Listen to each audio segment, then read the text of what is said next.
harapan mudah-mudahan barokah salawat ini di dunia kita bisa mengikuti sunnahnya, dan di akhirat insyaallah sama-sama mendapatkan syafaatnya. Amin ya rabbal alamin. Hadirin sekalian, ini kebiasaan orang Betawi dulu, kalau bulan Rajab itu, bulan Saban itu dibilangnya arwah. Kenapa? Karena ada anggapan bahwa Ramadan itu arwah berpulang. Jadi nyambut datang dia, makanya arwah nyambut kedatangannya. Kenapa? Karena akan datang bulan yang suci. Kok bisa ada anggapan bahwa bulan Ramadan itu kok arwah pada pulang? Karena Nabi mengatakan ini, qad ja'akum syahrun mubarak tuftahu abwabal jinan wa tughlaqu abwabal jahim wa tughaddu bi sayatin. Akan datang bulan berkah bagi kalian. Apa keberkahannya? Satu, tuftahu abwabal jinan, dibuka seluruh pintu surga. Wa tuftahu abwabul jahim, ditutup beberapa pintu neraka. Wa tughaddu bi sayatin, setan itu. Ini ibarat orang main bola, kalau masuk surga juga keberkatan. Kenapa? Kita mau bola, udah di depan kiper, kipernya mentak, backnya jatuh, tinggal kita mau gawang, kira-kira nendang bola masuk. Kalau nggak masuk, belum. Kenapa? Kipernya itu setannya udah diikat.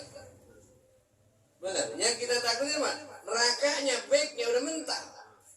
Udah tinggal pintu surga doang ngomong, masih kagak masuk juga kan kembali dia. Cuman yang jadi pertanyaan, apa benar bulan puasa setan diikat gitu? Kalau setan diikat kok banyak yang kagak puasa? Berarti setannya kelepas. Saudara, kalau Nabi janji nggak pernah bohong. Kalau Nabi janji pasti. Kata Nabi, neraka setan diikat, pasti diikat. Nah kenapa kebanyakan nggak puasa? Karena Nabi nggak pernah janji bulan puasa nafsu diikat, nggak ada. Pernah dengar? Enggak. Setan mah diikat, nafsu dilepas. Jadi yang godain kita bukan setan, nafsu. Kita aja suka nyalain setan. Kata setan, lo setannya. Kita tengok belum makan, boleh godain setan. Kata setan, lo kan gue diikat. Kamu nyalain.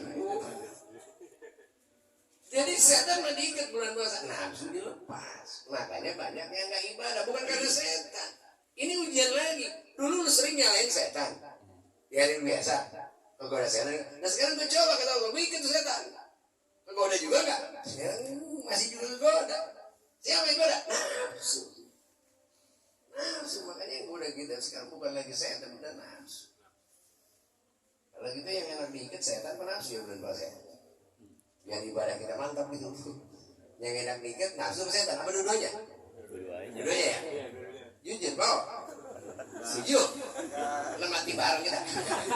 Nah kalau setan diikat ya, kalau nafsu diikat bisa mati bareng. Giliran maghrib makan nafsu udah mati. Justru Allah bijaksana, yang diikat itu setan. Kalau nafsu bahaya itu.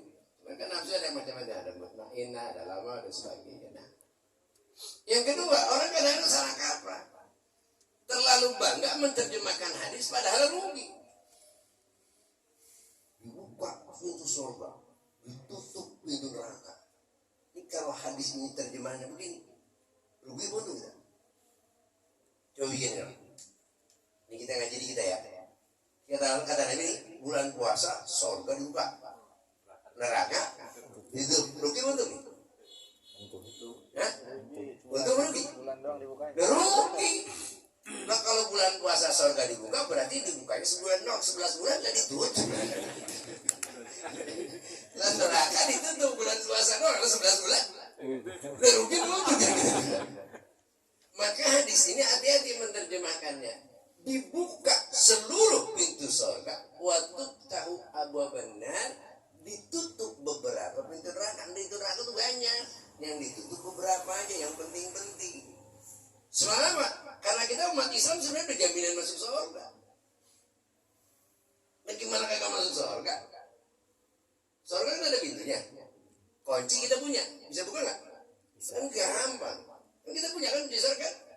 Miftahul jannah, la ilaha illallah. Itu kunci surga tuh. Pada punya kan kunci surga. Lah kalau ada nggak yang punya kunci neraka? Punya kunci neraka. Rata-rata kita kan punya kunci surga, nggak punya kunci neraka ya.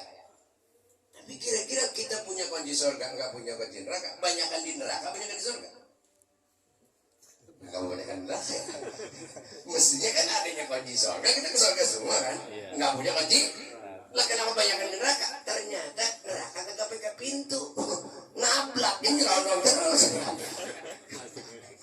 Gampang. Nah, kemarin saya lihat, maka masuk ke bulan Ramadan dan banyak orang gira. Bagaimana cara girangnya? Kata Nabi, man fariha bi dukhuli Ramadan haramallahu jasadahu 'ala nar. Siapa yang girang masuknya Ramadan, Allah haramkan jasadnya masuk neraka. Yang bagaimana girangnya? Nah ini kata Nabi, al jannatu mustaqatun ila arba'ati nafar. Surga itu kangen. Benar, dikangenin surga. Kalau saya pengen ketemu presiden, wajar, biasa. Rakyat pengen ketemu. Tapi kalau Pak Jokowi pengen ketemu saya, luar biasa. Udah hebat ya? Kalau presiden pengen ketemu saya, hebat gak? Kalau saya mau ketemu dia biasa, rakyat pengen ketemu presiden. Yang justru luar biasa, presiden pengen ketemu saya, nah itu luar biasa. Kalau kita rata-rata pengen masuk surga, wajar. Siapa juga pengen, benar. Tapi yang luar biasa, si surga nyariku pengen kita datang. Hebat ya, luar biasa. Siapa orang yang dirindukan oleh surga itu? Pertama, talil Quran. Orang itu rajin tadabbur Al-Quran, rajin ngaji Al-Quran. Di sini alhamdulillah nih, oleh bulan puasa ini, Quran udah lewat-lewat lewat aja. Nah, saya nggak bisa baca Quran. Oh, gampang. Mendengarkan orang membaca kebaikan itu adalah sebuah kebaikan. Jadi kalau kita udah nggak bisa baca Quran, jangan nyerah. Ketika ada orang tadarus di musola, dengerin, ikut aja, dapat pahalanya. Benar. Sama kayak dulu masih kecil kita baca Quran, yang gak kenal huruf, kan asal nunjuk. Bismillah pun gini aja, sudah tahu huruf mana begini. Ini yang pertama dari Quran. Yang kedua, wahafidil lisan. Orang itu karena dia sering baca Quran, lidahnya dijaga. Hayatul insan bihifzil lisan. Hidupnya manusia itu tergantung lidah. Kita kan yang sulit ini kan di mulut. Makanya orang puasa itu paling hebat di mulut. Kadang-kadang kita pakai batasan. Kita lagi puasa nih. Ada yang ngajak ngobrol, si Anu gini, jangan kita lagi puasa. Terbatal. Terus kita malam aja. Nah, cari silang. Pakai pindah kita nolak. Coba lihat. Gak pakai pindah. Tapi dilihat. Kadang-kadang Masya Allah. Lebih mudah melihat kejahatan orang, keburukan orang daripada kebaikan. Nah ini, makanya surga itu kangen banget. Ya, sama orang yang sering omongannya bagus. Makanya kalau Sayyidina Ali itu, Sayyidina Umar itu selalu ngolong batu karena alat kontrol. Kalau dia ngomong salah dikit, gue mau keluar batu. Begitu dia ngomong, batu keluar, dikontrol. Omongan gue bener banget. Alat kontrol. Karena jangan dia. Yang keempat, yang ketiga, wa'id amil jihad. Orang yang dikangenkan surga itu orang yang peduli sama lingkungan. Lihat Pak, ayat sholat di dalam Al-Quran yang diiringi dengan zakat itu paling banyak. Aqimus sholat wa atuz zakat. Aqimus sholat wa atuz. Artinya apa? Sholat itu bukan sekadar ritual, bukan tekstual, tapi ada kontekstual. Apa definisi sholat? Diawali dengan takbir, diakhiri dengan salam. Sholat itu ada hablum minallah, ada hablum minannas. Lu kalau udah selesai sholat, makanya lu pahamin. Innaka hamidum majid. Assalamualaikum warahmatullahi wabarakatuh. Salam sejahtera wahai keluargaku yang ada di sebelah kanan. Artinya apa? Lu kalau udah sholat, berdiri lu tetangga lu kiri yang sebelah kanan udah makan belum? Salam sejahtera wahai saudara yang di kiri. Jangan lu sholat makan kenyang, tetangga lu kelaparan. Sholat itu ada syariat, ada hakikat. Makanya kudu tahu tujuannya. Kalau nggak tahu tujuannya bisa ketawain orang. Kan pernah saya bilang, kata orang Cina, orang agama yang Konghucu, orang Islam sembahyangnya bego. Mendingan gue Cina. Kenapa? Gue mah Cina, kalau nggak sembahyang gue siapin makanan nanti deh. Ada buah ayam, ada apel ya, ada anggur. Gue sering banget saya ngeliat dia tuh di Sentiong dulu. Ambil tuh obat nyamuk panjang. Siok. Bayang dia hoya gitu kan. Udah kelamaan tuh hoya perutnya lapar. Aja makan makan ayam kenyang. Cuci mulut pakai apel. Enak, ada buktinya.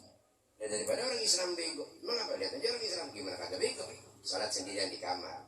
Nunjuk, kagak ada yang ditunjuk. Nengok kanan, kagak ada orang.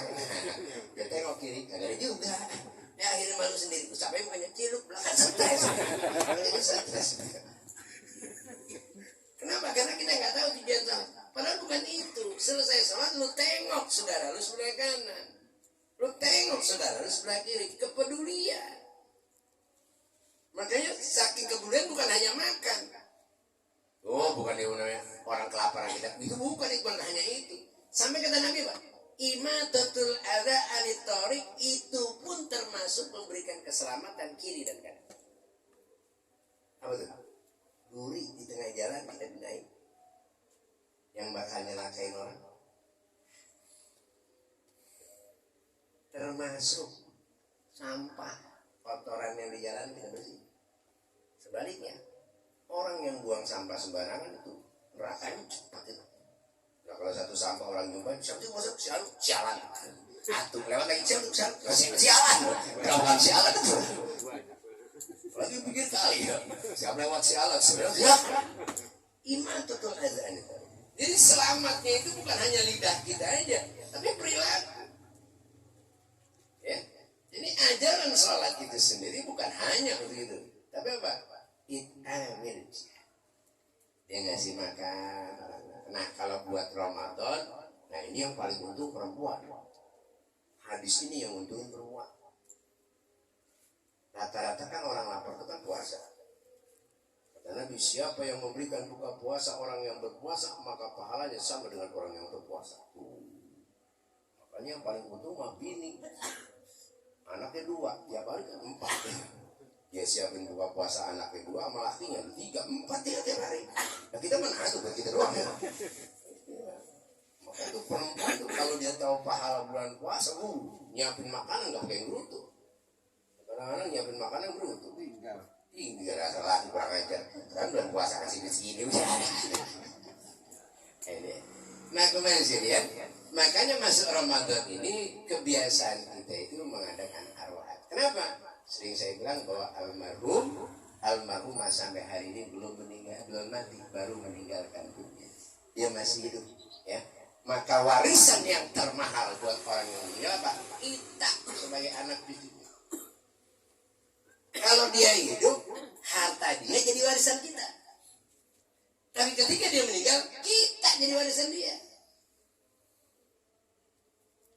Jangan waktu dia hidup doang lu berebutin warisannya. Kenapa dia meninggal warisan dulu kagak bagi? Bukan warisan itu. Kita sodako niatin buat itu sedekah. Warisan dia itu. Kebagian dikira muat ya. Makanya kalau orang yang begini maaf. Jangan dianggap bahwa orang udah meninggal nggak ada manfaat buat yang hidup. Banyak. Apakah orang udah meninggal itu masih jadi manfaat buat yang hidup? Banyak. Dan udah dibuktiin. Salah satunya kita dengar peristiwa Isra Mi'raj. Ya. Kan Nabi Muhammad ketemu Nabi Musa. Kata Nabi Musa, ya Muhammad dapat apaan? Saya disuruh sholat 50 waktu. Ya nggak kuat dah. Balik lagi. Nah waktu itu Nabi Musa udah meninggal belum masih hidup? Ya, masih udah meninggal masih hidup? Udah meninggal ya. Nah berarti yang meninggal pun masih bisa memberikan manfaat buat yang hidup. Namun siapa? Nah, tergantung. Manusia itu tergantung kepada amal perbuatannya. Bagaimana melihat orang sebenarnya ada gampang sih. Kalau melihat orang kata Nabi begini, almarhum ma'a man ahabba. Seseorang itu tergantung apa yang ia cintai. Makanya meninggalnya orang itu kelihatan. Kenapa bisa begitu? Kata Imam Ghazali, manusia itu kalau mau meninggal dikasih lihat video kehidupan. Akhir kehidupannya di mana dilihat? Di ujung surga apa neraka? Makanya kalau ahli ibadah kenapa meninggalnya senyum? Karena yang dilihat surga. Wah, girang banget ya. Dia begitu melihat surga pengen buru-buru meninggal. Malaikat memang mau nyabut, kan gampang sama-sama mau. Ya nggak mau. Yang dilihat neraka serem banget. Masya Allah masuk neraka serem banget. Begitu jumlah lagi segan mati. Malaikat mau cabut, dia mau gak mati. Malaikat mau cabut, dia main betul-betul dan itu tidak sakit, itu tidak sakit. Bukan malaikat punya nafsu kan? Biasa. Nah, oleh karena apa? Manusia tergantung kebiasaan. Makanya ada yang meninggalnya senyum, ada yang meninggalnya melotot, ada yang meninggalnya mangap, ada yang meninggalnya angkat tangan. Macam-macam betul. Ada orang yang meninggalnya melotot itu berarti tanda-tanda orang pelit. Orang pelit matinya melotot. Kenapa kagak waktu hidup gak boleh ngeliat orang bomak melotot aja begini. Ciri-ciri gitu. Lagi yang matinya mangap, sama dulu kan siapa tuh tukang nyeritain orang. Begitu dia mau mati dilihat musuhnya, mati. Ada lagi yang angkat tangan, gaplek. Ya almarhum. Oleh karena itu kita selalu berhusnuzon kepada Allah. Ya, mudah-mudahan kita meninggal dalam kondisi yang husnuzon. Amin. Wabil khusus yang meninggal pada hari ini kita arwahkan, mudah-mudahan amal ibadahnya diterima oleh Allah Subhanahu wa taala. Hadirin jamaah sekalian, wabil khusus Pak RW dan yang lainnya, saya mohon maaf langsung pamit karena memang sebenarnya saya nggak bisa hadir, saya harus cuci minum. Dan hari ini acara padat banget.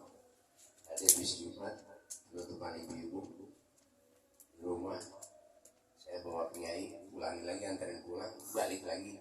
Barusan keluarga besar saya arwahan dari itu ke sini.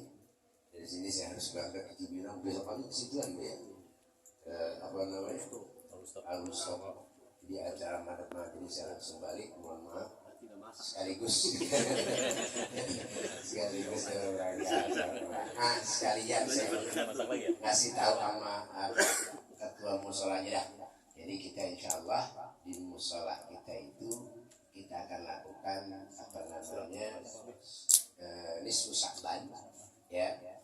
Setelah maghrib kita langsung nisfu Sya'ban, dilanjutkan dengan peringatan Isra wal Mi'raj dan tawaf pengajian. Adapun kita biasanya sedikit selamain, biasanya orang Betawi bilang gitu, kenapa sih nisfu ganti buku gitu ya? Benar ya, malam pergantian buku, makanya catatan kita perlu bagus, makanya baca Yasin, baca Ta'lim. Nah, itu disusahan, berarti 15 hari lagi baru Ramadan.